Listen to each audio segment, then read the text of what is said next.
Hello everyone and welcome to my first lesson. So in this lesson we will be focusing on learning how to learn. And I believe that this topic is very important to begin with because not only does it help us to achieve 100% out of this course, but it also helps us to build that habit of learning in the future. Many of us have this experience of traditional learning that focuses heavily on academic ways of teaching. It makes us learn a lot of grammar and focus hard on learning big lists of vocabulary and so on, but it doesn't really give a result that we usually want from English, and that is to be able to speak without stress, without anxiety, to be fluent, and to feel comfortable with the language. And what I will try to show you today is a new way of learning that focuses mainly on these real-life situations of handling stress and just building that passive and active way of learning. And in my experience, there are three most important parts of effective learning. And now let's go to those three parts and look at them. So, the first part focuses on creating a safe space to practice English. And that means having someone to speak with and to shift your experience from the anxious one into a safe one. The second part focuses on creating a habit out of participating in the language. That means either books or YouTube videos or podcasts and so on, consuming them in English. And the third part, probably the most difficult part, is showing up and doing the work, putting in the effort to improve. And now let's go and dig deeper into each of these parts.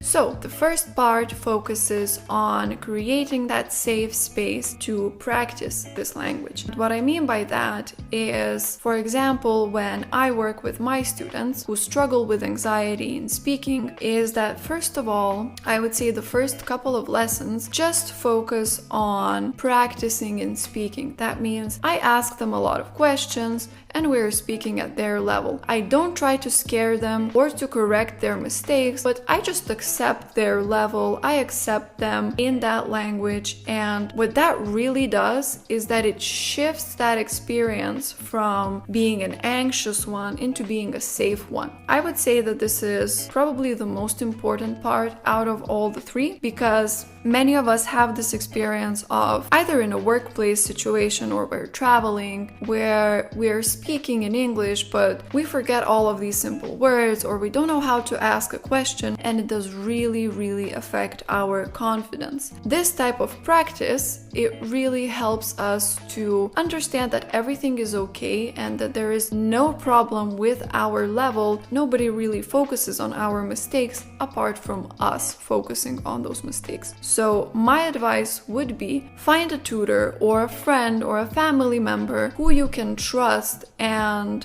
with whom you can have this practice. I really do recommend first to work with a tutor because they will be more professional and they will understand this more. And especially if a tutor focuses on spoken language improvement rather than academic improvement. Now we can go to the second part. And this part focuses on creating a habit out of participating in a language. What that means is when you wake up and, for example, you have your coffee and read the news, or in the evening you watch some TV series or you listen to podcasts, I would say that doing that in English is a very great way to introduce the language into your life and create that habit. What it does is essentially you not only improve your vocabulary, but also the language becomes more logical and it starts to make more sense to you. And I really see that in my students, and the ones that actually improve the most are the ones that make that shift from, instead of consuming all of this content in their native language, little by little increasing the amount and doing that in English. I know that a lot of you might be concerned about the fact that, oh,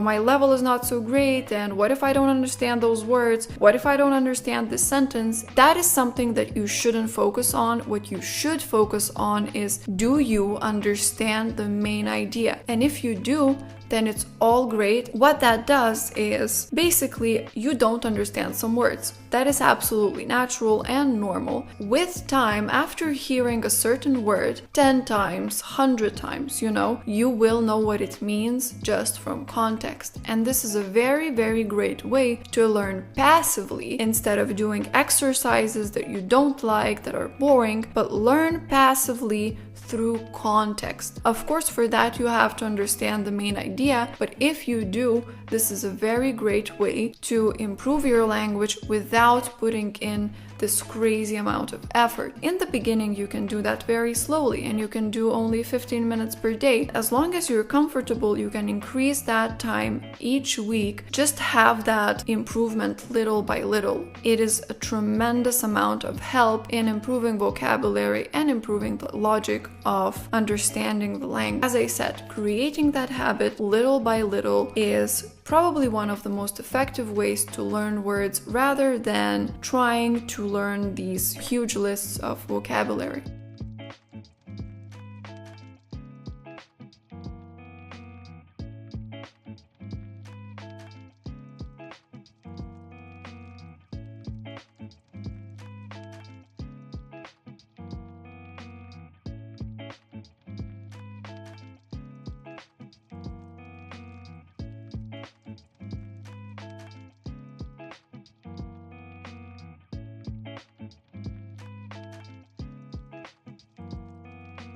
And now I think we can go to the third part. And this part focuses on showing up and doing the work. What I mean with this is that it's not enough to imagine that you're going to create a habit, or you're going to work with a tutor, you're going to buy all of these courses or books, and you will magically learn that language. What is really, really important, and I would say quite hard, is putting in that effort and showing up. If you booked a course, actually doing the lessons and participating in them. If you started to work with a tutor, then not skipping lessons and being there and participating in those lessons. This requires definitely less effort than your classic approach of grammar and exercises and so on, but it still requires effort. And I would say that starting off slowly but doing it consistently is definitely more effective than doing everything in 1 week and then not doing anything for the rest of the month. Staying consistent and doing it little by little is the best way to stay motivated and to see results. I would say that this part is really just about that,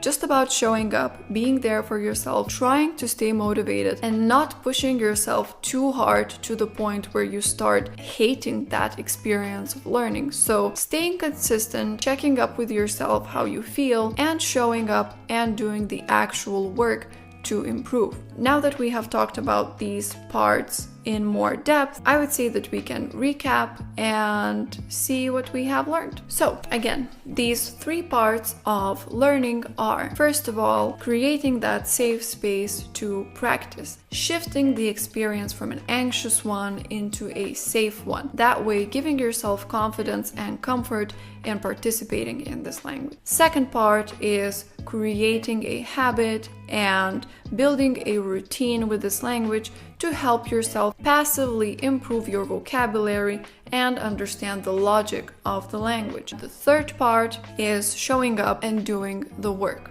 right? Now that we have repeated these 3 parts, I would like for us to focus on the exercises that we have for this lesson. In every single lesson, I will try to give you that ability to build that habit, and you will have some little exercises to complete. You can do that slowly at your own pace, however you like. And I guess let's go to our first exercise. Our first exercise is about creating a studying plan. I believe this is very important if we want to achieve the right results and, again, to create that habit of learning, and a studying plan really helps with that. First of all, I would focus on writing down and highlighting the goals that you have for this course or in general for learning, and then just scheduling the time and scheduling the tasks for each of the week that you're going to study. You can do that actually in your schedule and just put in the time slots for your tasks, but do that however you like to do that. The second task that we have is reading an article. Here I'm trying just to help you build that habit of learning, and this article is about learning how to learn. Again, we're repeating our main topic. What I want you to do here is to just focus on the main idea, not to focus on the words that you don't know or some new vocabulary, but just on the main idea. Do you understand it? Is it interesting for you? Maybe you're getting some ideas. And after this, if you want to, you can focus on some new words and maybe create a list for yourself to learn. But in general, it's not very important. The most important part is for you to just focus on understanding the main idea. Then we can go to our third part. And the third part is, again, fairly simple. It's just a video to watch about our main topic, which is the science of learning. It will be very, very, very similar to the reading, but it will just help you repeat the information. And maybe if you're not a big reader, a YouTube video is better for you. Again, here you have to focus on the main idea, and only after that, after you've had a great time, you just watch the video. If you want to, you can try and translate some new words and try to learn them. But in general, again, just focusing on the main idea. Right, and that's all for our tasks. Now that we have looked through all the 3 exercises that you have for this lesson, I would say that we can finish up. And now everything that's left is for you to try and adapt this new way of learning in your life and in this course. So good luck and see you in our second lesson. Bye!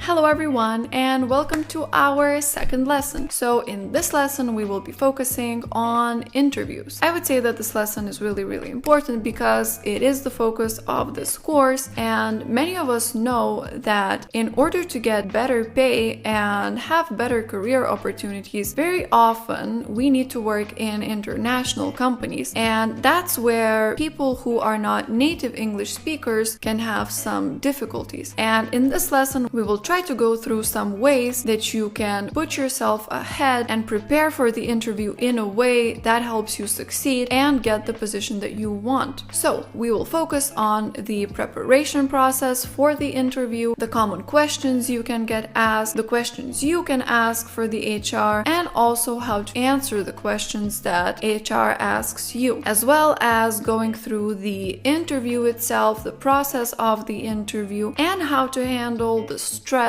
of participating in that interview, right? So now let's dig deeper into the preparation process. The first step in preparing for your interview is researching the company that you're applying to. It gives you an advantage over other people and also helps you with stress and confidence when you research not only the position that you would like to apply for, but also the company that you're applying to. So when doing your research, I suggest to focus on the company's values, the mission, and any recent developments that might be important, because very often in the interview process you not only talk about yourself and what you can offer to the position, but you can often get asked about your values, how you see the company itself, why you're interested in the company. If you have those answers, if you have the information about the company, you can really project yourself and adjust yourself in the interview according to those companies' values. I would say that another thing that is really important is, if possible, to talk to anyone who has worked in the company or is still working in the company, and you can ask them about their own experience with the interview process and maybe some advice that could help you in that process as well, because each company has, different HR, different mindset, and it really, really helps to know someone who has already gone through that. And now we can go to the second step of of the preparation process. And the second step is understanding the position that you are applying to. When analyzing the position, you should focus on the description, on the skills that they require, and any experience that they're asking for. Another thing in analyzing the position is understanding what you yourself can offer for the company that they're not asking in the description of the position. Maybe you have some soft or hard skills that you could offer that would be valuable for this company. So you need to ask yourself, what are the skills that I can offer? Maybe I am very good with people. Maybe I handle difficult situations really well. Maybe it's very easy for me to communicate, or maybe I'm very, very loyal and I stay in the company for a really long time, which nowadays is very valuable because a lot of people tend to leave the company after 6 months or a year, which is a short period of time. Understanding these skills and communicating them to the HR can definitely help you put ahead of other candidates, because probably most of them will already have the skills required, and paying attention and communicating any skills that you have that could add value to the company can help you to succeed in the interview process. And now we can go to the third step. The third step focuses on using all the available resources to learn and prepare for your interview. What I mean by that is that on the internet there is an unlimited amount of information available for interviews, and I would say that doing your own research and understanding where you lack in the interviews or where you could improve, and listening to podcasts about such topics, reading articles, googling the questions that you have, can really help you in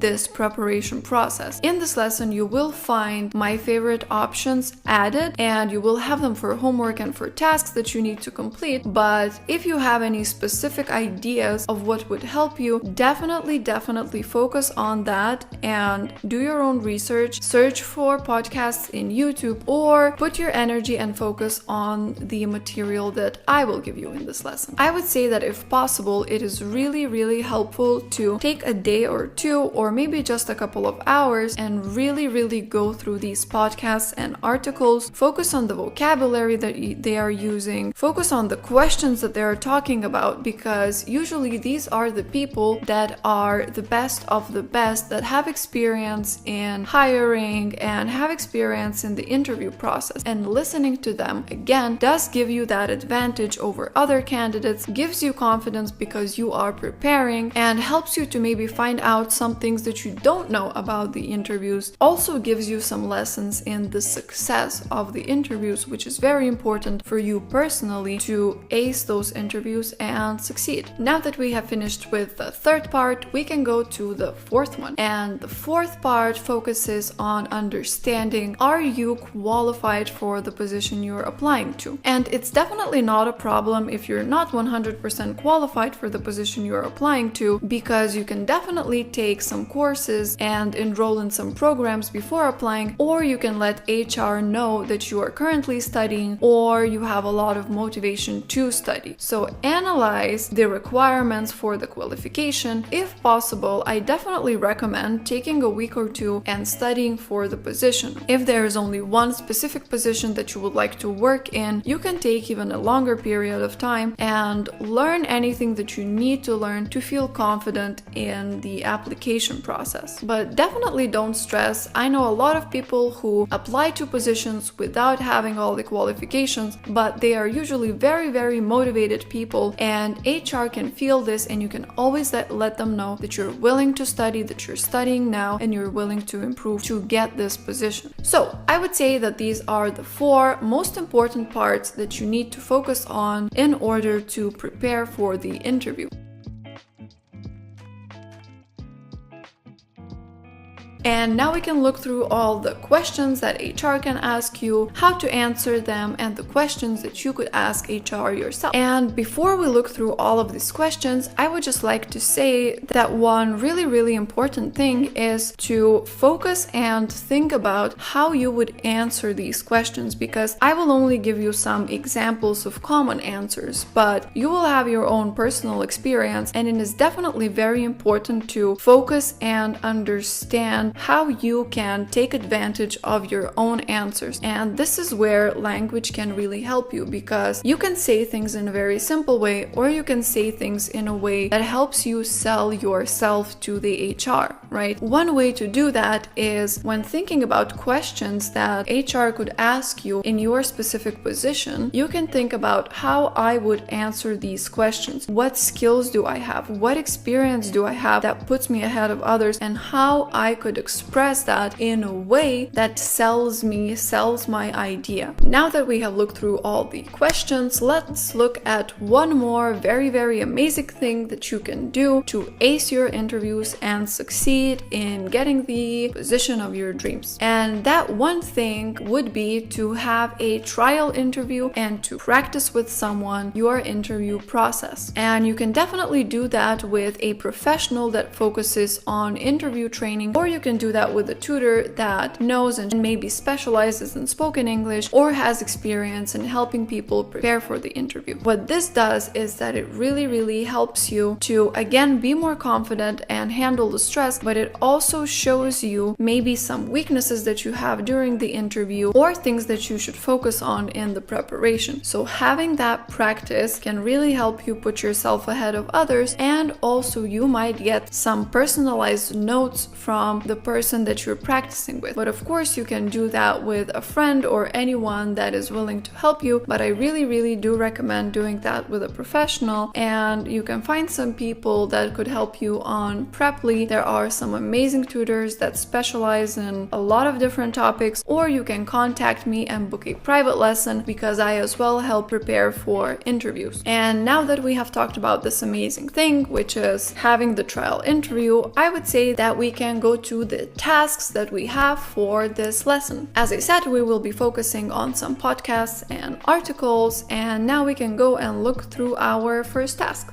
So here we have common interview questions. You will find this entire list in the description of the lesson. I will add this document, and here are the questions that HR or whoever that is interviewing you. Of course, you will probably have different questions, but these are some great questions that I believe have a lot of value in just answering them and thinking how you could answer them. And maybe you will have some of these questions, and that will just help you with, having great answers and preparation. So the first question is, tell me about yourself. Of course, I would say that in every interview, they will ask you to talk about yourself. I would say that a great way to answer this is to keep it short and simple, but sort of positive, and, just mention maybe some great things about yourself. Think how you could describe yourself, but in a short way, and don't do it for too long. Then the second question is, why do you want to work for our company? I believe answering this question is quite important, and to answer it in a motivated way. So you want to sell that part that you really want to work in this company, because that means that you would be loyal and you would stay there for longer. And this is very important for the company itself. You can answer it by maybe mentioning some values that you agree with and that align with you, maybe some great projects that they have worked on that you are passionate about, and just sell that idea that you're motivated to work in this company. Then the third question is, what attracted you to this role? So this is quite simple. You can just answer honestly what attracted you to this role. Then fourth question is, can you describe your experience with specific skill or technology? This is also quite straightforward. You just describe that experience, or if you don't have that experience, I would say you should mention that you are willing and you're motivated to learn those skills or learn how to use some software or technology. Then fifth question is, how do you handle challenges or difficult situations? Again, think about that. Think how you would answer that. I will give you some answers here to read on, and you can use that, but think personally, how do you do that? And of course, do that in a positive way. Then sixth is, what projects are you most proud of? Again, straightforward. 7, how do you stay updated on industry trends? So this is very important, because I would say that nowadays it is very important to be sort of updated updated on the trends, with artificial intelligence and so on. It is quite important to keep up and understand what is happening. And that is actually a very big advantage for a lot of people, because we have a lot of professionals that just don't keep up with everything that is happening because there's a lot of things happening. So I would say mention, maybe you watch some YouTube videos, maybe you read some newsletters or Harvard Business Review or anything similar that helps you keep up with those trends, or maybe you try out some new tools, and mentioning that is a very, very good way to sell yourself. Then 8 is explain a complex technical concept to someone with a non-technical background. This is actually a very, very good question. I would say this is not only important in an interview, but it is important in general in life. Think about that. Think how you could explain something that is more complex to someone who has no idea or doesn't understand that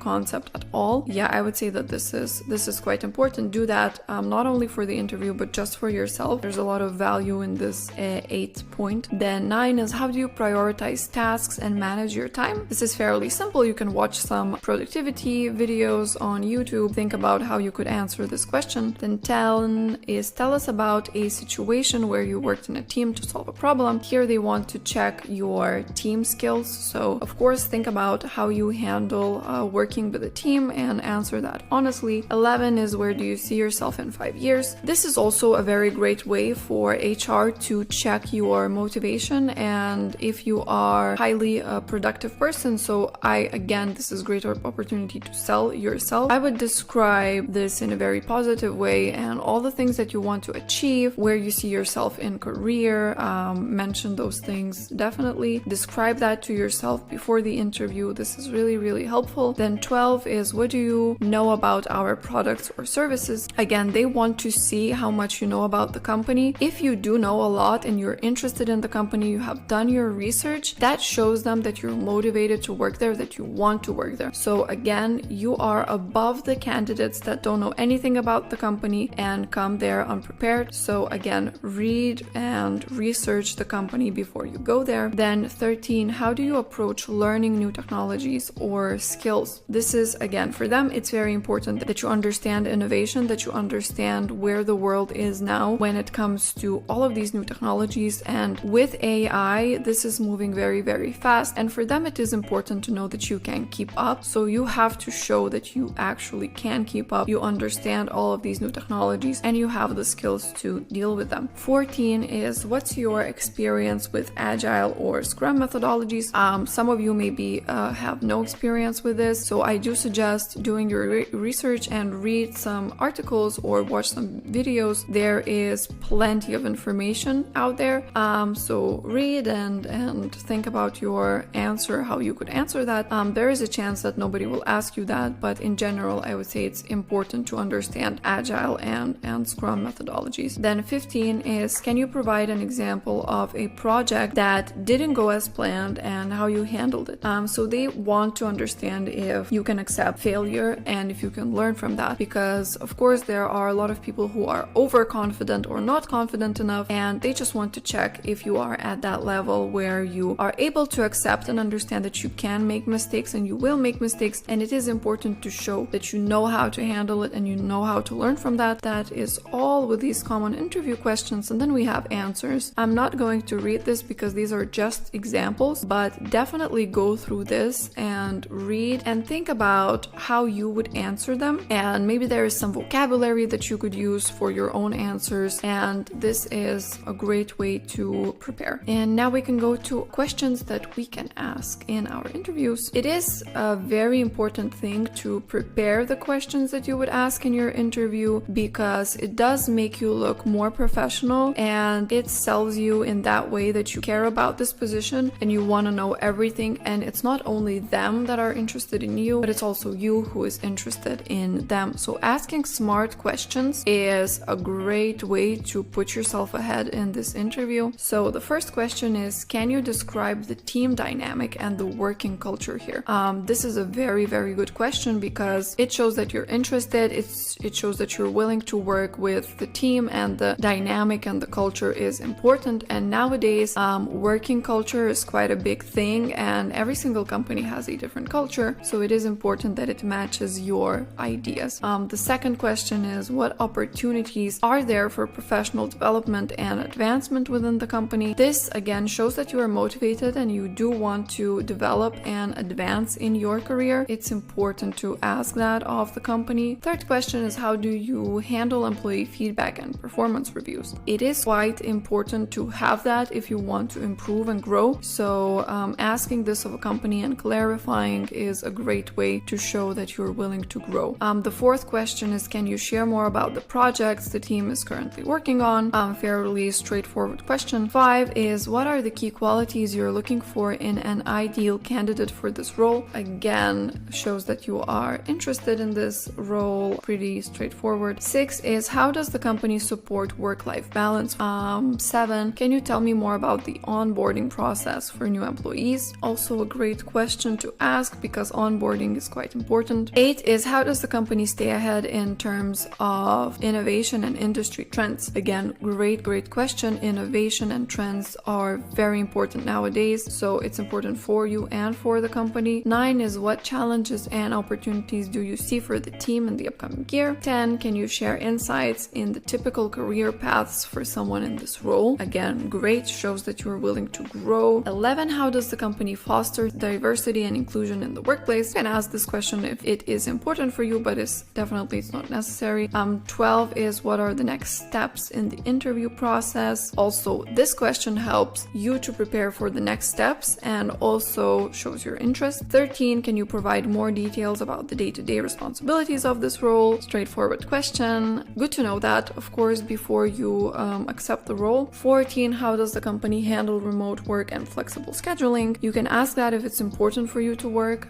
in a remote position. Then 15, what qualities do successful employees at this company usually possess? This is a great question. You can see if you have those qualities, or at least prepare and know what qualities you would need to work on. That's that for the questions you can ask. Again, I will remind you that it is very important to prepare these questions. You can write them down before you go to the interview, and asking questions really does show that you are a professional person who prepared for this interview, knows what he is doing, and is willing to grow with the company. And now we can go to our tasks. As I said, we will be having some articles and videos here.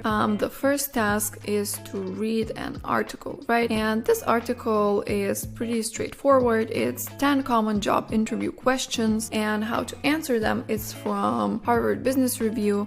If you are unable to open this article, please contact me and I'll see what I can do to get you to read this article. So this article just focuses on those 10 questions. It's great to search for vocabulary here and to get some ideas and have some preparation for your interview. So I definitely recommend that you read it. You can print it out, maybe highlight some vocabulary that you could use for your interviews. Then we have 20 impressive questions to ask a potential employer at a job interview. 20 questions is quite a lot. Of course, I suggest asking only a couple, but read this as well. There might be some similar questions here. It's great to just read and repeat. And then the third task is a YouTube video, Mastering the Art of the Interview. I do suggest watching more than the 2 videos that I will highlight here, but these 2 are a great beginning to just watch and see if you can learn something new, see how they describe. These are the people that are super professional in their interview experience, so learning from them is great. And the fourth one is focusing on talking about yourself, structuring a strong answer. This is very important because the way that you describe yourself will impact the entire flow of the interview, because your first impression is the most important one. So watch this, see if you can find any great advice, write it down, and just learn from that. So yeah, you can watch that a couple of times and just get all the best advice from it. And that will be it for our 4 tasks. You have 2 articles, again, asking common questions, so questions that they could ask you and how you could answer them. Then we have 20 impressive questions to ask, and the videos. I would say that that is it with our tasks. And yep,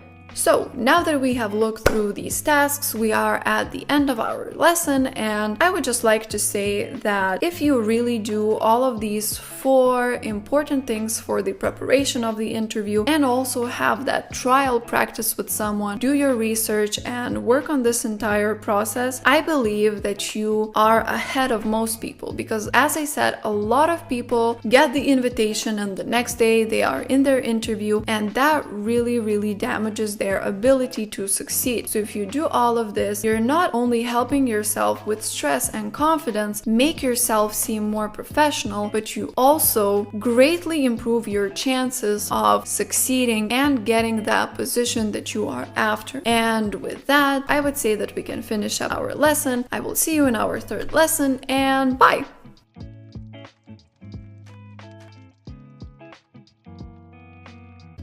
Hello everyone, and welcome to our lesson on describing yourself in an interview. We have gone through how to prepare for an interview, so today I would like for us to focus on how to describe ourselves in the interview itself. I do believe that one of the most important things for a successful interview is knowing how to present yourself to the person that is interviewing you. So today we will be focusing exactly on that. I have talked with a few HR specialists on what they ask for the person that they are interviewing, how they expect the person to answer, and what they personally think is important for a successful interview and for how the person presents himself in the interview. And today I will share all of that with you. And now let's take a look at all the topics that we will go through today. So the first thing is describing your work experience and your education. This part is quite important because this is usually the first question and the first task that you get from the HR or the person that is interviewing you. The second is saying positive and negative skills that you have, because in every single interview, the HR will ask you, can you describe or can you say something positive about yourself? But they of course will also ask you to say something negative about yourself, and it is very important to know how to answer that question correctly and to prepare for these type of questions. And the third really important part is cliche answers and honesty. So a lot of us will read some articles and will do some research on how to describe yourself positively and so on, and then we will use those answers in an interview. And usually this harms our interview because we use those cliche answers that don't really get us anywhere and they're not honest. And what HR expects from us is to hear something that is true and honest about ourselves. So this is also a very important part, and we will talk about it soon.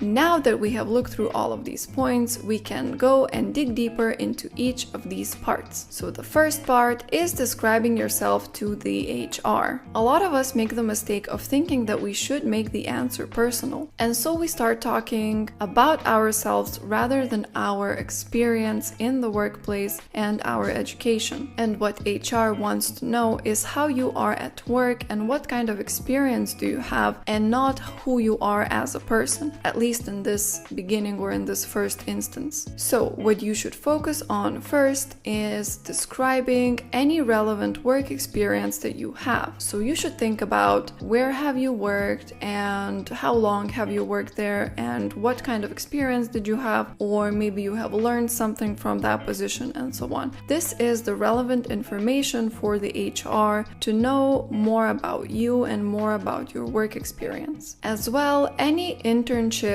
or practice that you had in some companies is also a very important thing to mention. So anything that is related to the role that you're applying, any experience that is related, you should definitely mention that. And of course, you shouldn't go unprepared. So all of this information should already be either in your CV or written somewhere so that you can remember and memorize all of this. And the same goes for education. So any education that is relevant, you should also mention that, any higher education, any courses that you have taken, or any courses that you're taking now, maybe for this position or in general. So letting them know that you are educating yourself and you're continuing to learn. So to repeat, what you should focus on is where have you worked, for how long, as well as where have you studied, what courses are you taking, if you have any higher education, and if you are currently studying. And also not forget to mention any internships that you have had or any additional work experience. You can also mention any positive things that you have learned from your working experience or from your education. And I would say that would go a long way, mentioning something positive about your previous workplace, and the same goes for education. And now let's talk about the things that you shouldn't do. And I would say it is very, very important not to say anything negative about your previous company, because then you're presenting yourself as a not loyal employee. And I would say that this is just not a good look on a person that is being interviewed. Saying something negative about your previous manager or the workplace really doesn't help you. So I would just try not to say anything negative. If you want, you can say some positive things, but definitely refrain from saying anything negative. And as well, you should really not talk about your personal stuff. Remember, if the HR is asking to talk about your experience with work, then you should really focus on work. This is a professional interview and they definitely don't care about some personal stuff that you have to say. So be simple and quick and just talk about your experience and education and leave the personal stuff out. If they will want to know something personal about you, they will definitely ask you. So don't say anything negative about your company, and also don't talk too much about the personal stuff, and try to stay professional and keep it simple. If you have a very long list of working experience, then I would suggest to keep it short and only mention what is relevant to your current workplace. I would say that keeping it relevant is really, really important, because they don't want to know that you have worked in this area and in this area and in this area. What they would like to hear is that you have worked in one area consistently and that you have stayed professional in that one place. Because if you say that, 1 year I worked as a chef and then I worked as a assistant and now I'm working as a developer, then it seems that you are lost and you don't know what you're doing. And a very important thing is to portray yourself professionally. So mention only the things that are relevant to this position that you're applying to, and don't talk about irrelevant things like working in a different field or in a different area.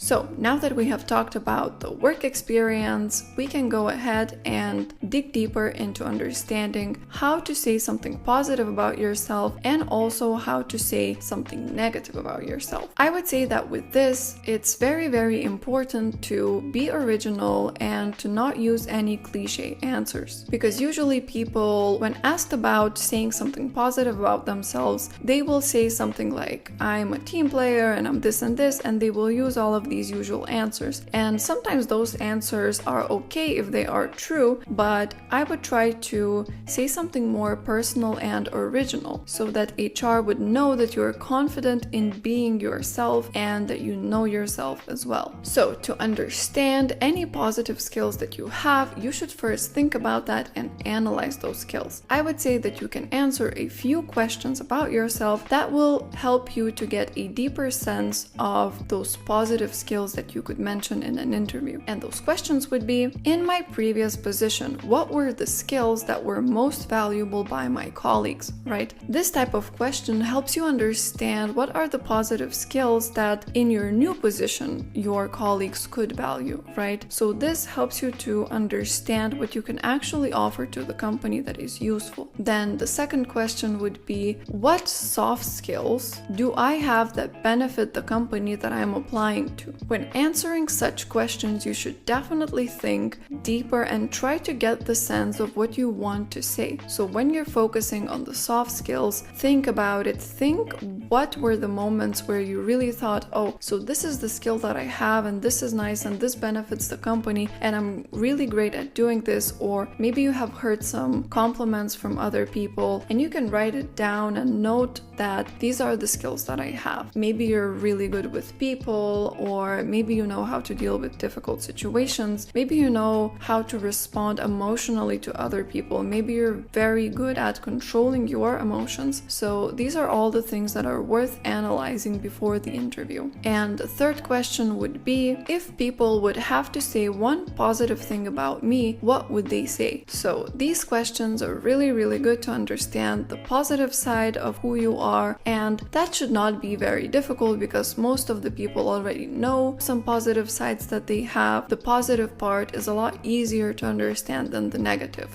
Do your research on yourself, answer some of these questions, try for those answers to not be cliche and keep them original and honest, and you should do well with the positive part. And now we can focus on the negative part and how to answer the question of, can you say something negative about yourself? This is quite difficult because usually in an interview we don't want to say anything negative about ourselves. We want to paint ourselves as this perfect candidate and perfect employee. But for HR, it is important to know that you are human and also that you can be self-critical of yourself and you understand your mistakes and you understand yourself. So for this part, I have one question that will really help you understand what you could say about the negative parts about yourself and also how to understand what negative sides do you have. And that question is, what do my colleagues usually dislike about me at work? This is quite a simple question, but it helps us to understand what other people see in us negatively or what kind of negative experience they have with us at work. And that is absolutely normal for everyone. And I'm sure you also have some negative experience with your colleagues. And it doesn't mean that it's something very, very bad. It can be something very simple. You can be annoying sometimes, or you can ask too many questions and so on. So this is not something very crazy. It is just a very human experience to have some negative aspects to yourself at work. So sit down and think about this question and how you would answer it, and also what is that negative part of yourself. You don't have to say something very crazy, but something honest, that maybe annoys your colleagues or maybe has annoyed your colleagues before. And you can also think about ways you could improve that, and you can mention that for the HR so that you don't paint only that negative side, but also to show that you understand that you have those negative sides and you understand that you can work on them and improve them. To repeat, when talking about the positive side of yourself, you should focus on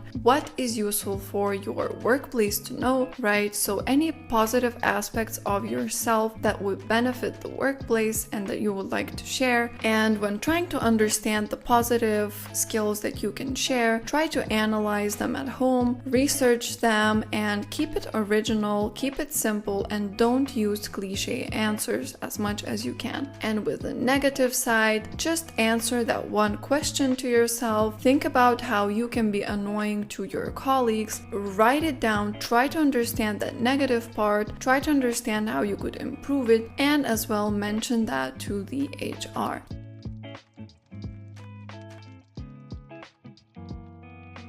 And now we can go on to the next part, and the next part is cliche answers and honesty. What do I mean when I say cliche answers? A lot of us like to read about, how to talk in an interview, how to answer questions, and so on and so on. So we memorize those answers and then we try to repeat them in the interview. And usually the HR can feel that, and you can read this in the person's body language. When they are talking about something that they are not sure of or that they don't believe in, you can definitely feel that, and that impacts your confidence negatively and also impacts the HR opinion about you. So when you come in the interview and you say, I'm a perfectionist, I'm a team player, and all of those things that most of the people say in the interview, it really impacts you negatively. My advice is, as much as you can, avoid those cliche answers unless they are really true about you, unless you you are really a perfectionist and you are really a team player. And then you can dig deeper and talk about it in a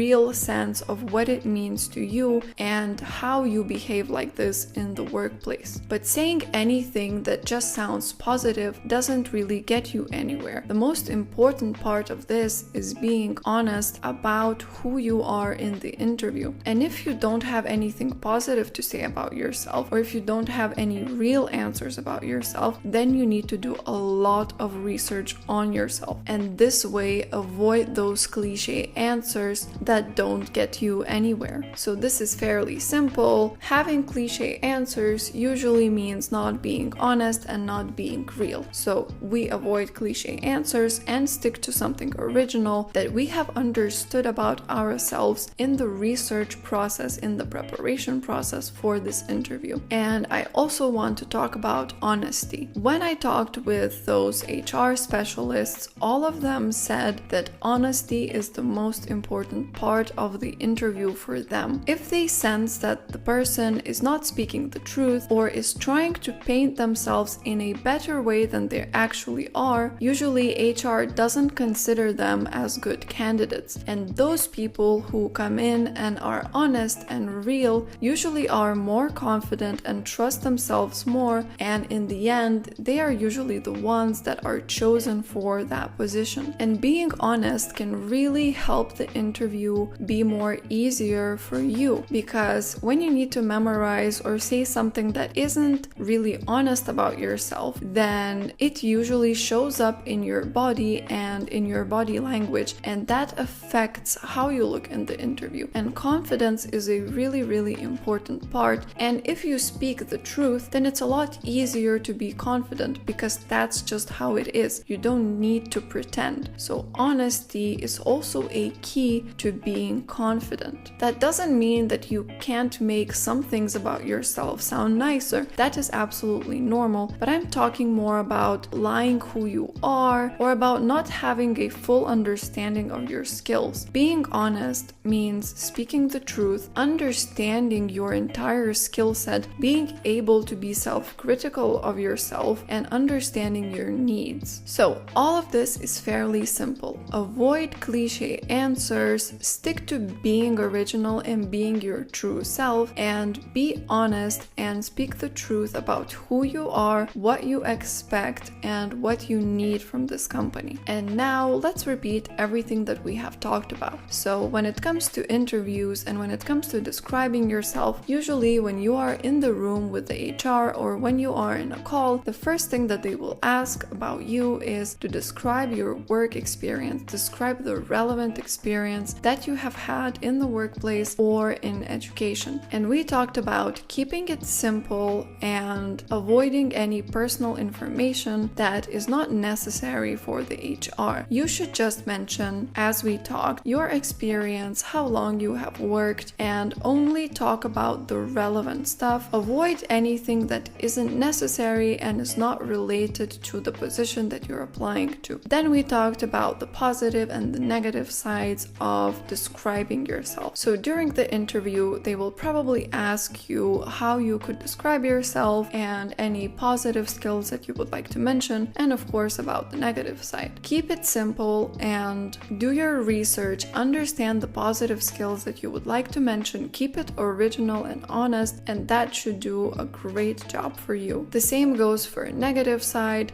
Do your research, try to understand the negative part of yourself, describe that to the HR, keep it simple, and also mention what are you doing to fix that negative side of yourself and to improve it. And the same goes for any question that HR can ask you. So of course they will ask to describe your work experience, of course they will ask about the negative and the positive sides, but they will also ask about your technical skills, and they will want to know what you think of their company, what you can say about their company, and so on. So the same goes for every single question. Keeping it simple, being honest, and doing your research. This is the golden rule for the best preparation, for the best answers. Keep it simple, do your research, keep it simple, and be honest and truthful about your answers. If you do all of this, your interview will be smooth, the HR will be happy, and you will also be happy about yourself. And last but not least, avoid cliche answers and be honest. I have said this 1,000 times in this lesson, but this is really, really important. And everyone that works with HR has said the same thing to me. Honesty goes a really long way in the interview, and being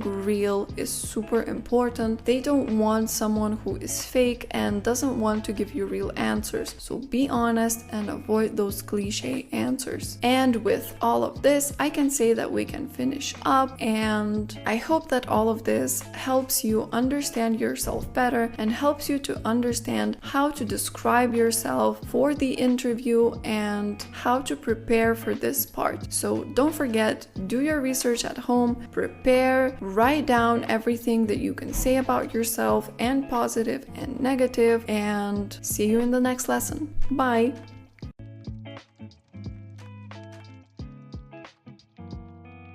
Hello everyone, and welcome to our lesson on preparing for interviews with AI. As most of you know, AI is a very, very popular topic nowadays, and it can help a lot with topics related to work and also for preparation for your interviews. So today I would like to show you how to use AI tools to succeed in your interviews and prepare for the interview process, which can guarantee getting the position that you are after and improving your career opportunities. Today, we will specifically focus on ChatGPT and how to use ChatGPT to prepare for interviews and improve your skills before you proceed with the interview process. I would say that if you want to improve your English and also prepare for the interview and get the position that you want, using ChatGPT is necessary. Now, let's dig deeper into how we can use these tools for our benefit. Before I show you how ChatGPT works and how we can use it for our advantage, I would like for us to understand what we can actually use it for when it comes to interviews. So, the first thing that we can use it for is doing the research for the specific position that we are applying to. The second part would be doing research on the questions that you might get asked in your interview by the HR. And the third part would be creating the necessary vocabulary for, again, the specific position that you would like to apply to.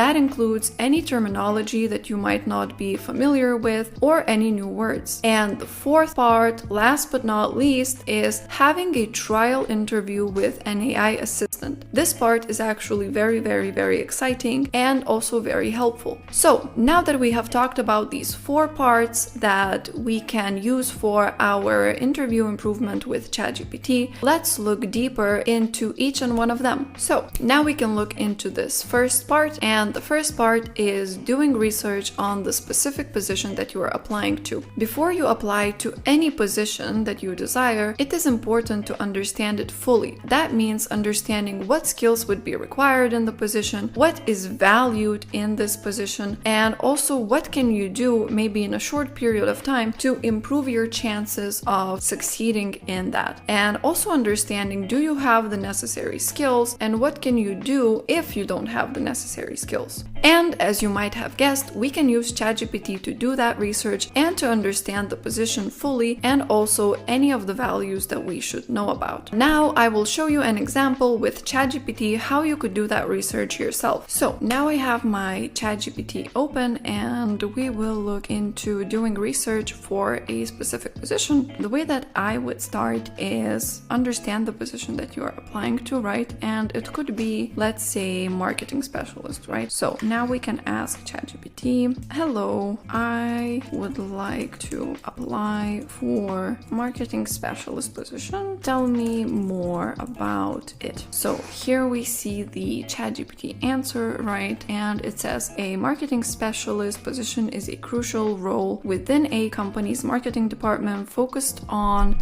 developing and executing marketing strategies to promote products or services. It also lists key responsibilities, which is market research, campaign development, content creation, digital marketing, and so on. Essential skills and qualifications. This is very important for us. Education, experience, technical skills, analytical skills, communication, potential career paths. So also senior marketing, marketing manager, digital marketing manager, brand manager, and so on, and also tips for applying. So this is very nice. Tailor your resume, highlight your relevant experience and skills, showcase your achievements, portfolio, and cover letter. So this is a very, very good way to understand the position that you're applying to. What else can we ask? Tell me something that most people don't know about marketing specialists. So asking these type of questions, and you can be very creative with your questions, asking these type of questions can really help you understand deeper the position that you're interested in. And you might be a marketing specialist who wants to apply to the marketing specialist position. And even for you, I would say that it's very, very important to sort of remind yourself what is happening currently, just understand deeper the position that you would like to apply to. So ChatGPT answer is, while many people understand the basic function of marketing specialist, there are several lesser known aspects of the role that highlight its complexity and importance. Here are a few things that most people might not know about marketing specialists. Deep dive into data, so data-driven decisions, and that's true. So marketing does heavily rely on data. Then cross-functional collaboration, interdepartmental collaborations, then adaptability and learning, psychological insights, and so on. As marketing is a very, very deep area, I would say even if you are a marketing specialist, probably there are areas that you're unfamiliar with, and familiarizing yourself with these areas does give you a deeper understanding of this position. As I said, doing this type of research is really, really helpful, and you can ask very creative questions about marketing or any other position. So it can be related to IT, to analytics, and so on. So just do that research, think of the questions that you might want to ask, and do that with ChatGPT and put yourself ahead.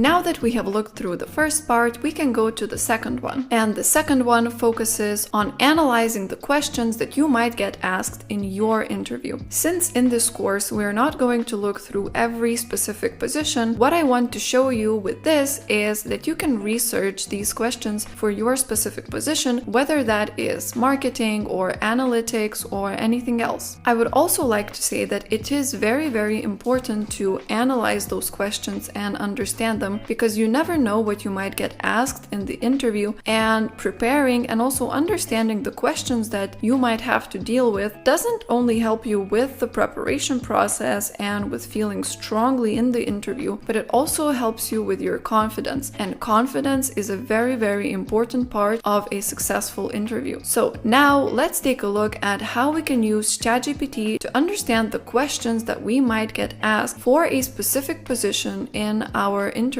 process. So now let's look into analyzing questions for your specific position. I have again my ChatGPT open, and we will look into the questions that you might get asked for this specific position. So today again we will look through marketing. We can go ahead and ask ChatGPT to help us with those questions that we might get asked by HR. So let's go ahead and ask, what kind of questions can HR ask me during the interview process if I am applying for a... And now ChatGPT will generate an answer. You can also ask questions for senior, for junior position, and that will give you an even deeper understanding of the questions that you might get asked. When you know the position that you're applying to or the company that you're applying to, you can really specify your questions and let ChatGPT know more about the position that you're applying to, and it will give you a more in-depth answers. Right, so here we have our answer. Technical and experience-based questions would be marketing strategies and campaigns. Can you describe a successful marketing campaign you managed from start to finish? What strategies do you use to increase brand awareness? Very nice questions. Digital marketing. How do you stay current with digital marketing trends? This is a very good question, and I think nowadays it's very important. Everything is moving very fast, and marketing especially, so understanding current trends and not just having the basic skills, but knowing what you need now is a very big advantage. Then, can you explain your experience with SEO or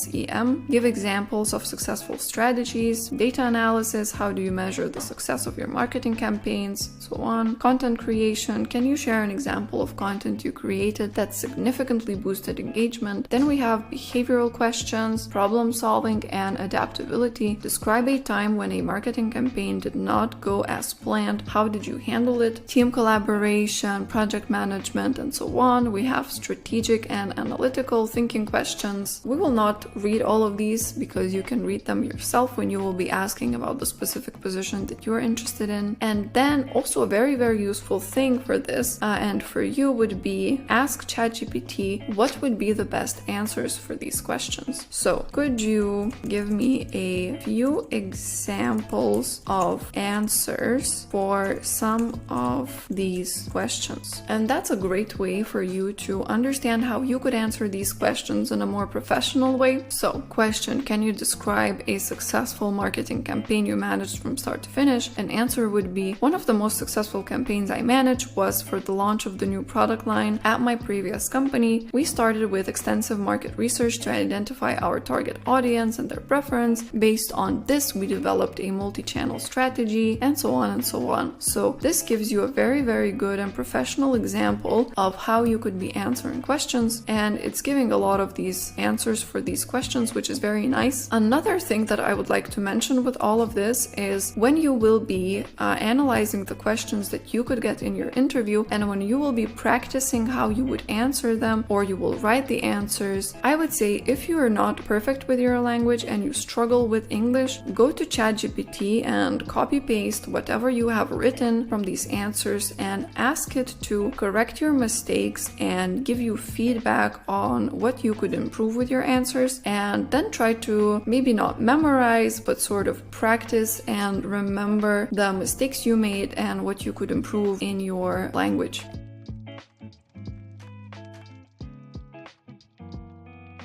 And now that we have looked through the second part, we can go ahead and check the third part. And the third part is creating the necessary vocabulary for our interviews and for the specific position that we are applying to. Since, again, we are not going to go through every single position in this course, and my goal is to help you understand how you can prepare for the specific position that you are applying to and what tools you can use in any position that you would apply to succeed in your interview. And if you don't feel very strong with your language skills, so preparing the vocabulary is actually one of the ways that can help you boost your confidence and also improve your skills with the language. And you can use ChatGPT to not only check the words that you might use for some specific area, but also any necessary terms that you might have to deal with in the interview or that you might need to know in the English language. So you might know them in your native language, but maybe you have missed out on them in English. So ChatGPT can really help you to build that vocabulary and to prepare better and improve your language for the interview. So now let's take a look at how we can use ChatGPT for building that vocabulary and for preparing our vocabulary for a specific area, for a specific position, and for our interview. So now we have our ChatGPT open. We will look through the vocabulary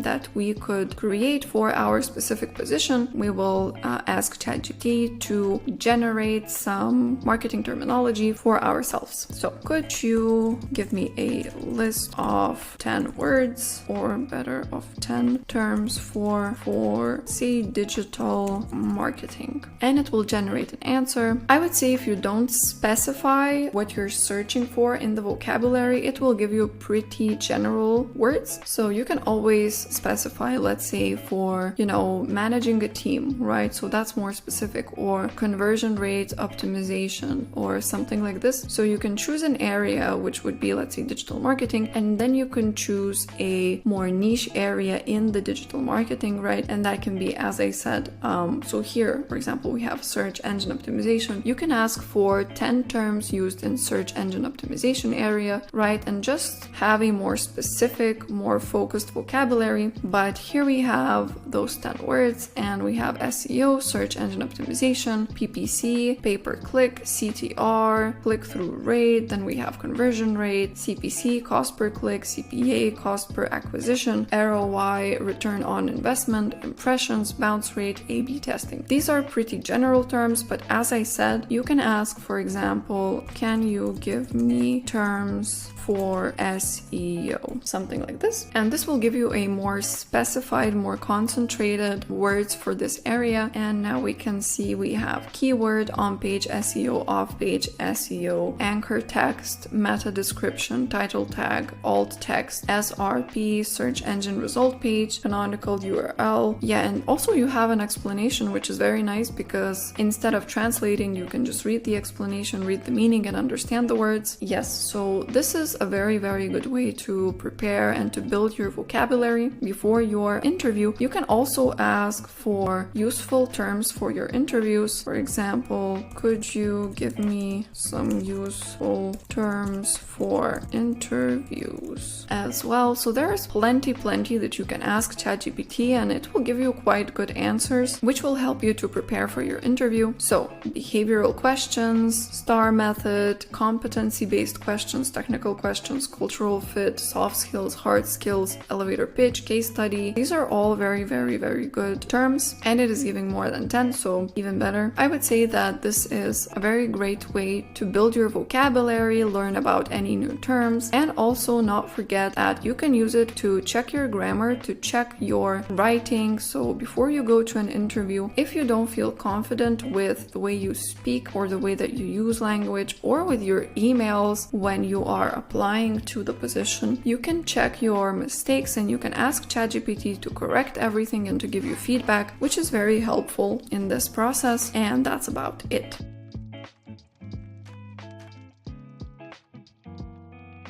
So now that we have looked through the third part, we can go ahead and look through the fourth one. As I mentioned, the fourth part is having a trial interview with an AI assistant. As you all know, preparation is key, and actually practicing verbally and having a talking experience for your interview would be a huge advantage for you. If you can't do that with a professional or with a friend or a family member, then an AI assistant is one of the best ways to do that and to put yourself ahead in your interview. And thanks to ChatGPT, that is now possible. So now let's go ahead and take a look how we can do this practice interview with ChatGPT and actually practice having a trial interview. So now we have our ChatGPT open and we will have this trial interview with an AI assistant. So we press here. Hello, I would like to have a trial interview with you, and I would like for you to interview me for a marketing specialist position. Would that be possible? Certainly. Here's a question related to emotional exposure. Question: can you describe a time when you took a creative risk in a marketing campaign that required emotional vulnerability, and how did it impact the campaign's success? Feel free to share your experience or thoughts on this topic. Once in one marketing campaign, I had an experience where my superior didn't agree with my ideas, but I went to him to have a conversation. We had an emotional conversation which led to us having a compromise, and in the end we had a very successful campaign.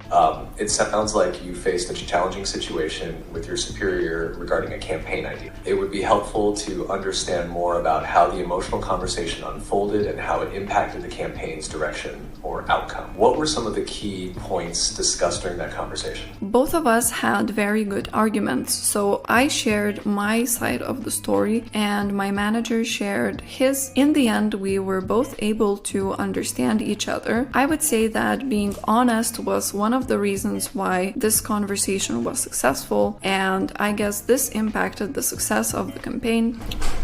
It sounds like the conversation with your manager, Chris, was crucial in resolving the disagreement and moving the campaign forward.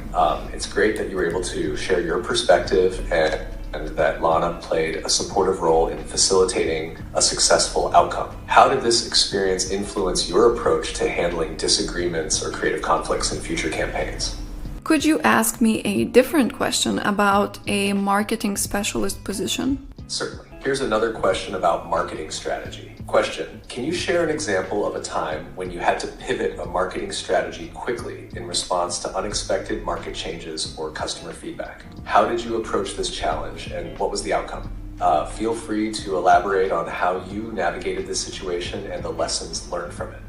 So once we had to market a course and we had a set of ads, and sadly the ads didn't work out and we needed to change and pivot our strategy very quickly, we decided to give out free courses which helped us to gain more users and gain more exposure. I would say that this was a very positive experience. I do understand that it could be negative, but I am very happy with our result in this campaign and in the way that we pivoted from ads to giving out free courses.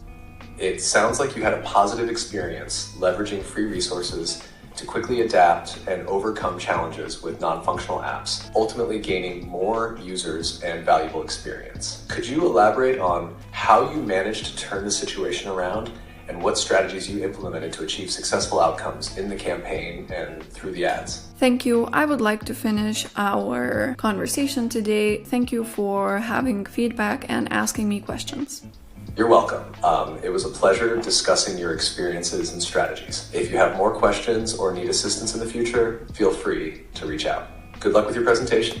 So we had a conversation with an AI assistant. Sometimes it doesn't work so great, but I'm sure that they are improving this version and it will be better in the future. As you can see, you can just ask ChatGPT to ask you questions, try to elaborate and give it answers. You can also ask it to give you feedback on your answers. I'm not sure how great the feedback will be, but in general, you can practice answering any of the questions that you might want for ChatGPT to ask you. And also, I would say that you have to be very clear with your speech for it to understand you, but without this, I would say that you should have no problems. And this is a very great way to practice if you don't have anyone else to practice with. Also, I would just like to say before we finish this that you can only have this speech model in the app, so you would have to download it from their website. It is a free version, so you can use that in the free version. You don't need to pay any subscriptions, but you do need the app. You cannot do that in the web browser. So there's that, and we can finish up.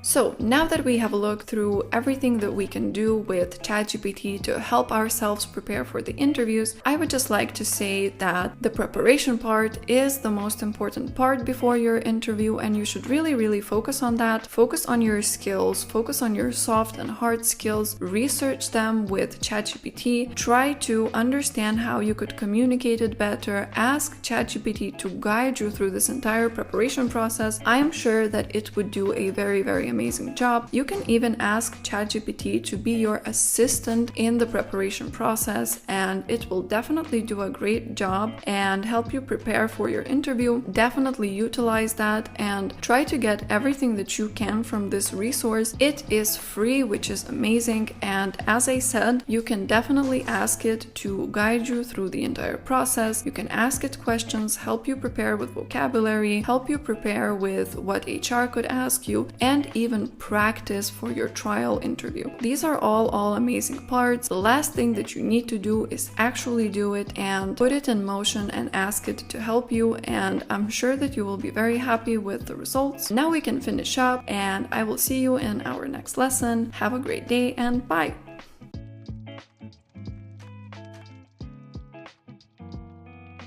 Hello everyone, and welcome to our lesson on interview questions and successful answers. As you all know, the way that you answer your questions impacts the success of your application process and whether you get the position that you want or you don't get the position that you want. And today we will look through 8 questions. 4 of those questions will be more simple questions, and the other 4 will be more complex questions. And now let's go ahead and look through these 8 questions and understand and what kind of questions we will be focusing on today. So here we have our 8 interview questions, and the first question is, why did you leave your last job? This is a very common question that I believe is asked in most job interviews. Then the second one is, how do you deal with pressure or stress? Third one, could you tell me more about your technical skills? Also a very common question in most interviews. Then the fourth one is, why should we hire you? And then we have more complex questions. So the more complex questions are, how do you stay current with industry trends and developments? Can you give an example of how you have applied new knowledge to your work? Then the sixth question is, if you were given a project with tight deadlines and limited resources, how would you prioritize your tasks? The seventh one is, what is one professional accomplishment that you are particularly proud of and why? And the last question is, tell me about a time you faced a significant challenge at work. How did you handle it and what was the outcome? And that's it for our 8 questions today. Now that we have looked through these 8 questions and understood what they will be about, we can go ahead and take a deeper look at how to handle each and one of those questions and how to answer them. And before we do that, I would just like to say that the page that you saw when I was showing you these 8 questions, you will find that page and you will be able to download that with this lesson. So don't worry, you can print that, take a look, and practice on your own. And now let's dig deeper into each and every one of these questions. So the first question, why did you leave your last job? I'm sure that most of you will have to deal with this question, so it is important to understand how to answer it correctly and be prepared for such a question. When you get such a question, it is very important to be honest and diplomatic. Focus on positive reasons for leaving, such as seeking development, growth, opportunities, or aligning more closely with your goals. I would also say that it is very important to avoid speaking negatively about your previous position and your previous workplace. For example, you could answer like this: I am looking for challenges that align more with my career goals, and I feel that this opportunity is a better fit for my skills and my aspirations. Again, to repeat, when dealing with a question like, why did you leave your last position or your last job, you should be really honest but diplomatic and polite, and focus more on the positive side rather than the negative, and try not to say anything negative about your previous position, your previous workplace, or your previous colleagues. And now we can take a look at our second question. And the second question is, how do you deal with pressure or stress? And my recommendation for this question would be to highlight any specific strategies that you use to deal with stress in the workplace. And those strategies could be staying organized, prioritizing tasks, or practicing mindfulness, or maybe using some specific tools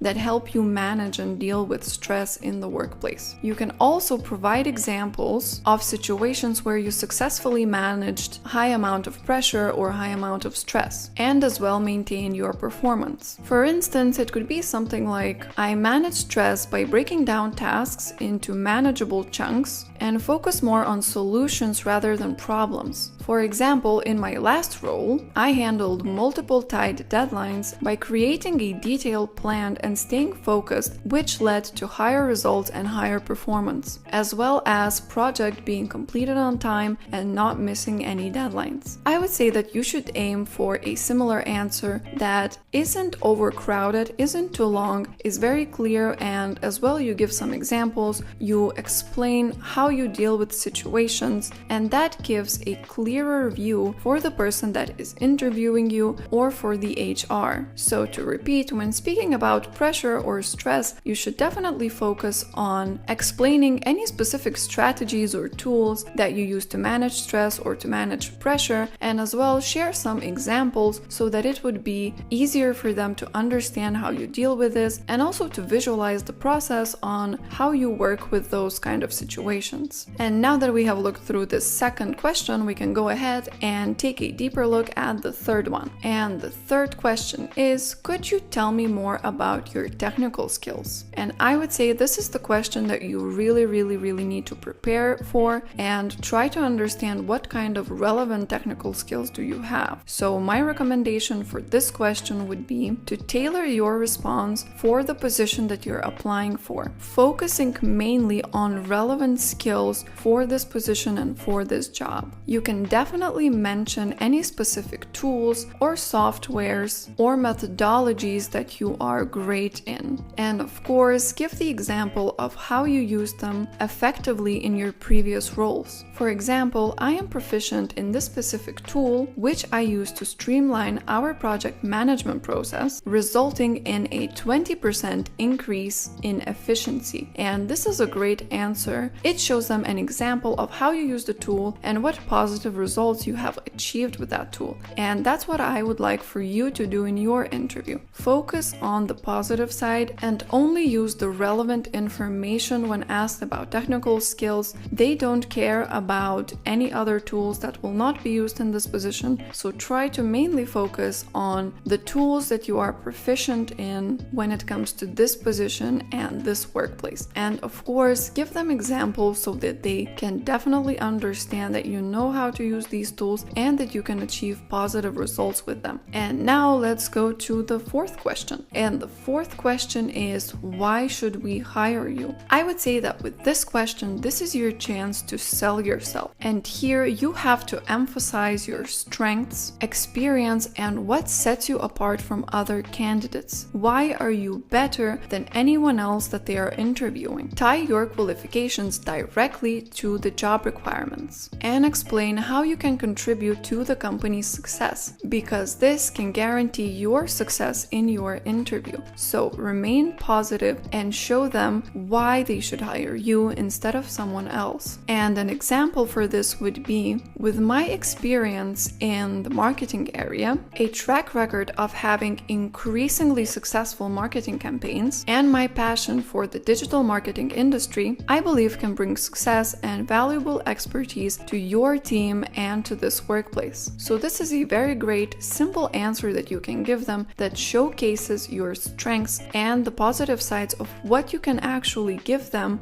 when they hire you, because of course they want to hire the most successful candidate and the candidate that can bring them the most results. So your focus would be to show them that you are that candidate and that you will give them what they are asking and what they want. Again, sell yourself and show them that you are the best candidate out of all that they are interviewing. Here we have looked at the 4 simple questions that most interviewers ask in the interviewing process.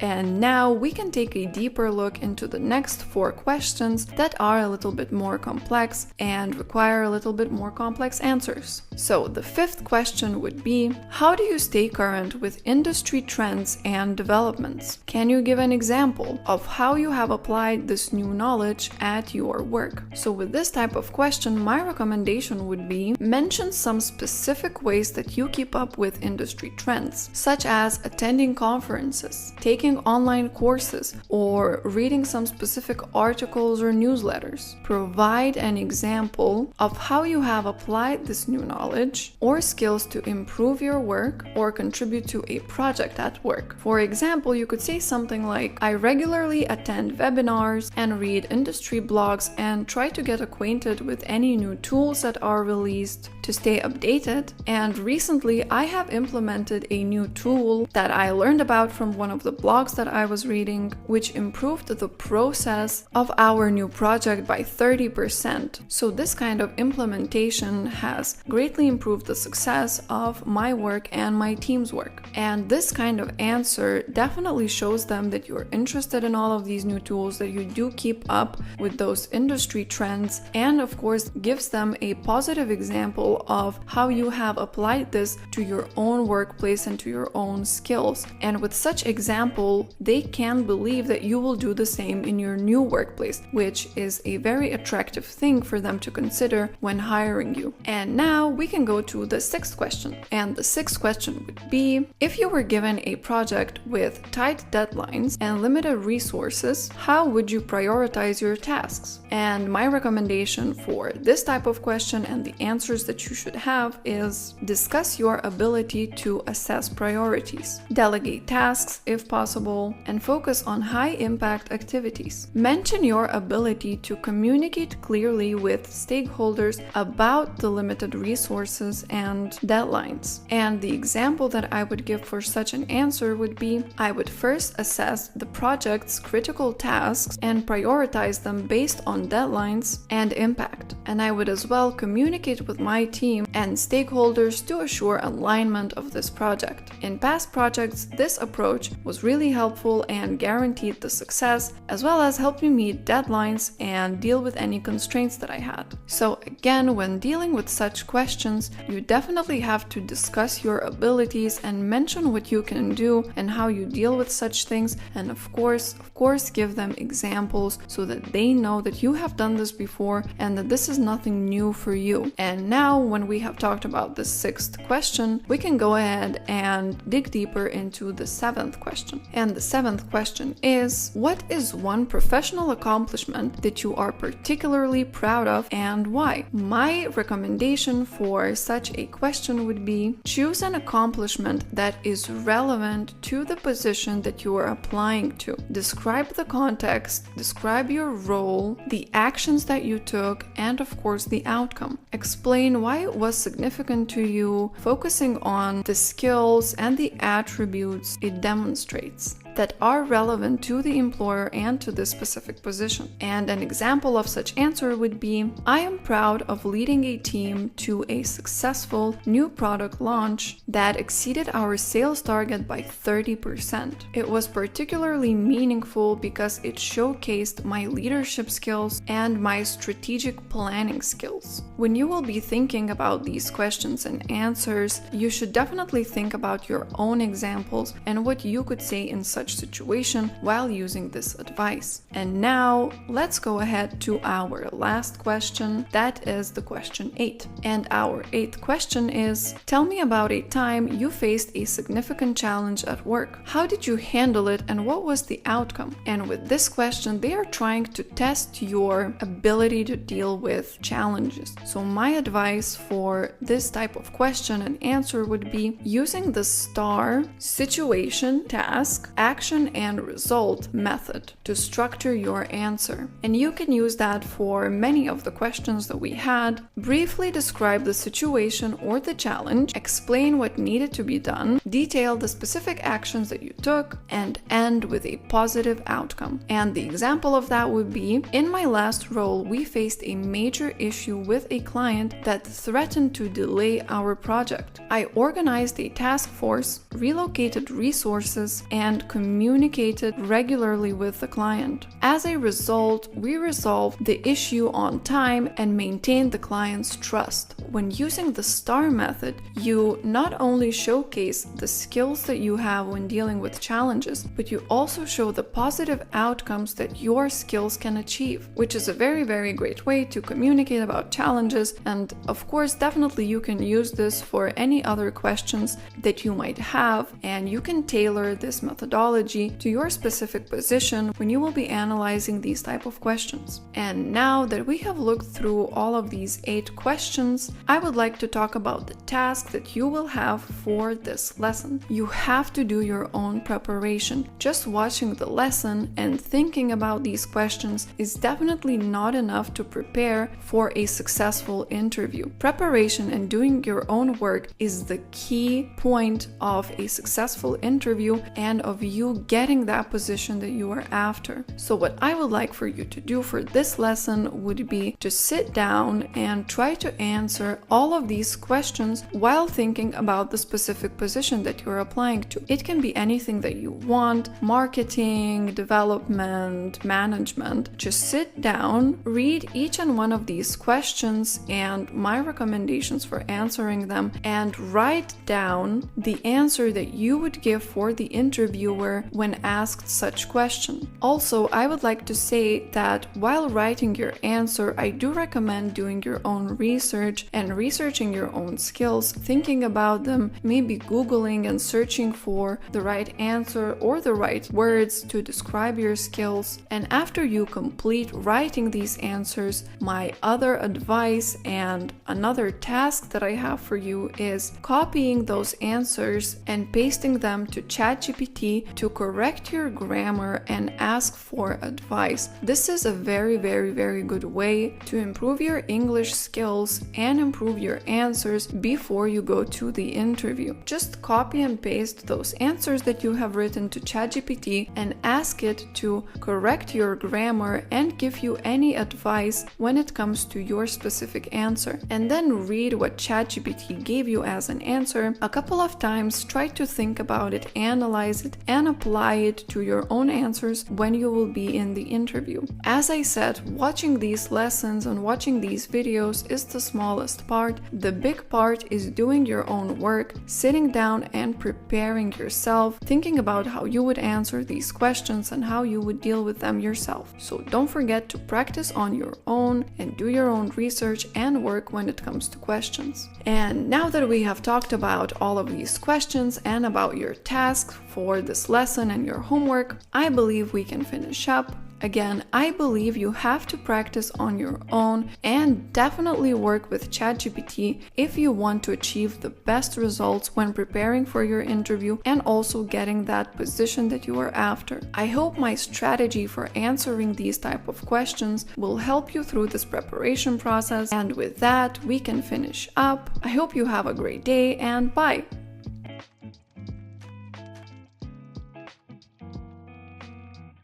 Hello everyone and welcome to our new lesson. In today's lesson we will be focusing on vocabulary practice. This might seem like a very boring topic, but today I will introduce a new way of learning that is more interesting and more effective than the traditional way of learning, where you have to memorize a lot of words without seeing a lot of effect. As well, we will look through various business vocabularies, and that will include startup vocabulary, marketing, and sales.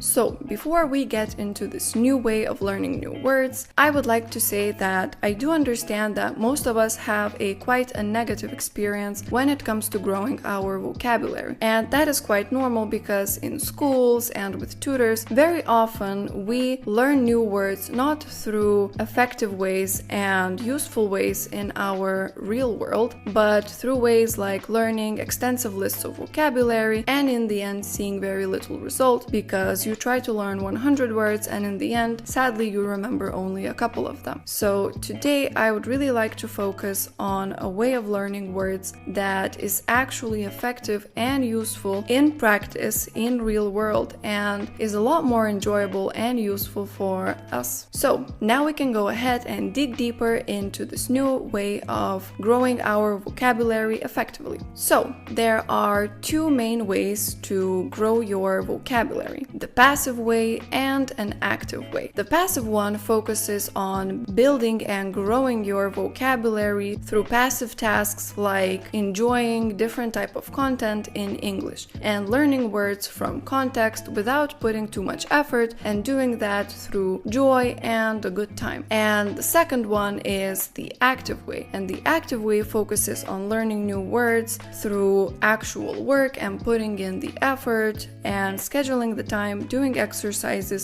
and it is a less enjoyable way but also quite effective. Now let's go and try to understand this passive way of learning. So the first thing that I do with my students when it comes to vocabulary is that we are trying to change the way that we think about learning and growing our vocabulary, because a lot of us have this mindset, as I said, where we think that it's very hard and it requires a lot of work, while in fact I would say that with the passive way of learning it is quite enjoyable and it does give really good results. The passive way focuses on learning from context, and I guess that a lot of us know a person that without a lot of effort, without actually ever studying English or any other language, somehow learned it to the level where they feel free speaking and they are quite good with their skills. And usually what happens is that these people engage in a lot of content in that language, and specifically in this case English, where they watch a lot of podcasts and they watch a lot of YouTube videos,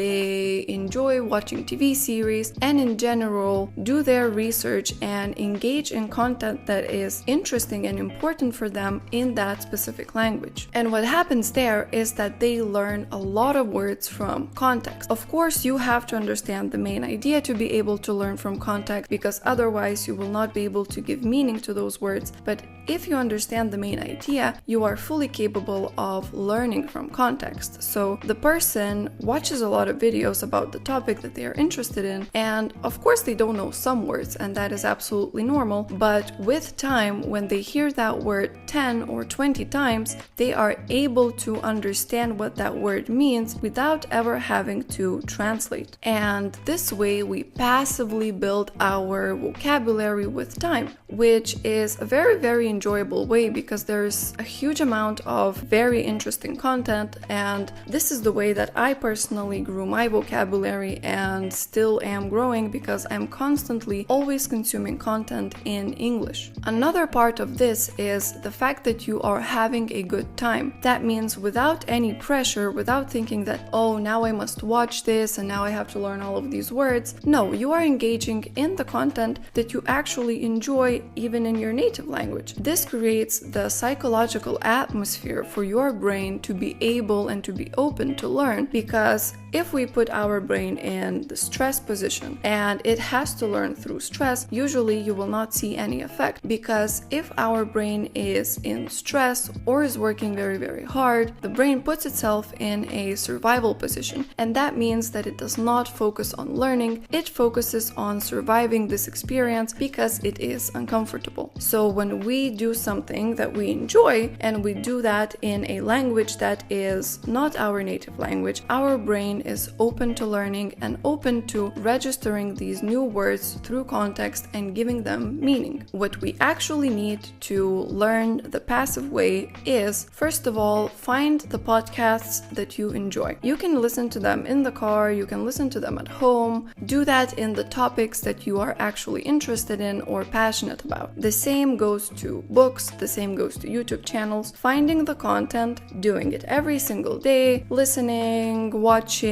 reading books, and so on, and that way building our vocabulary. The second thing that we need is for the content to be on our level. It doesn't mean that you have to understand everything 100%, obviously, but you have to understand, I would say, at least 50 to 60% or the main idea. If you understand the main idea, then when it comes to new words that you don't know, you will be able with time to give them meaning and to understand what they mean. So to repeat, there are two parts. First of all, finding the content and using it, engaging in it, and for that content specifically to be enjoyable or something that you're passionate about. And the second part is for it to be adapted to your level. I would say that things like comedy or anything that you're interested in is a very good way to start. And if you understand the main idea, I can guarantee you from my practice, from everything that I have seen, it really helps to boost your vocabulary, grow it, and actually have a good time, learn new information, and improve yourself. And again, I will definitely recommend try this passive way of learning if you are not doing that yet, and don't be scared that you might not understand some things. I would say if the traditional way of learning has not worked for you, then this is the way that you really have to try. It has helped my students tremendously, it has helped me, and this is a great way to include that language that you're trying to learn in your daily life.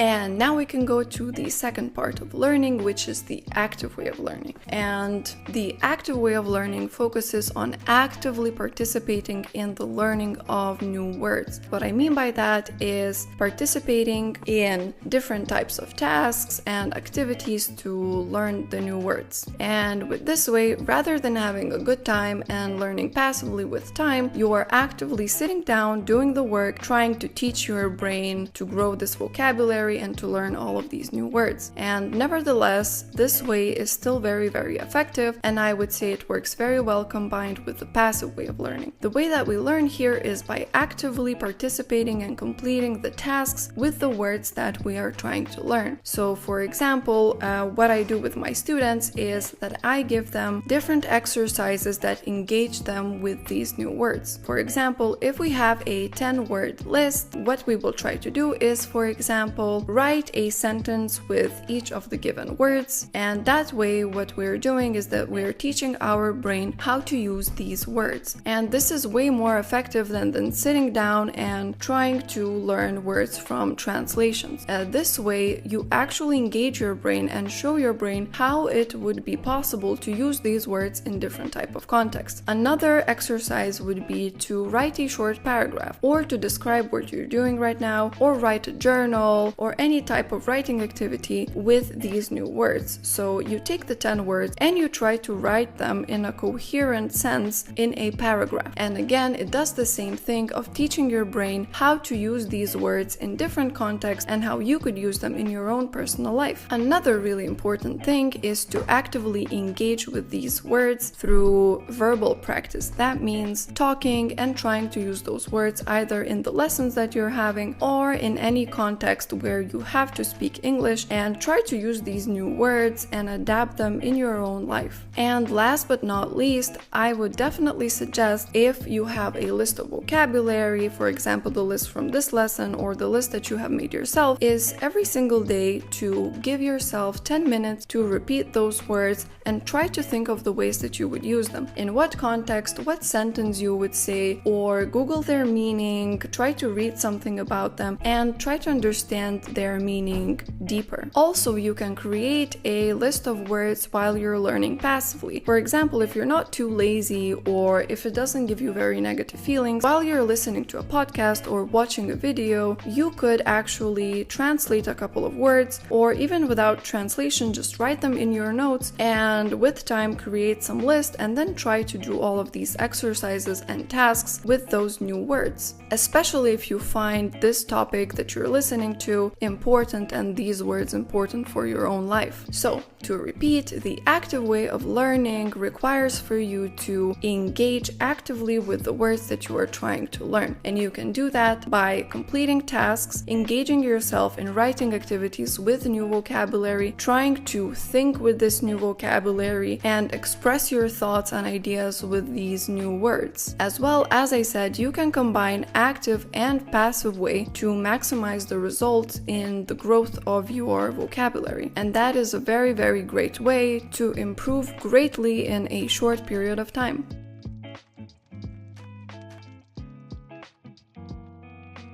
And now we can go and look through the lists of vocabulary that we have for this lesson. You will find these lists attached to this lesson, and if you want to, I really do suggest printing them out, and when you have time, going over them and doing these exercises, as I said, writing some sentences, paragraphs, or thinking of some new ways to use these words. And now we can go and see what we have.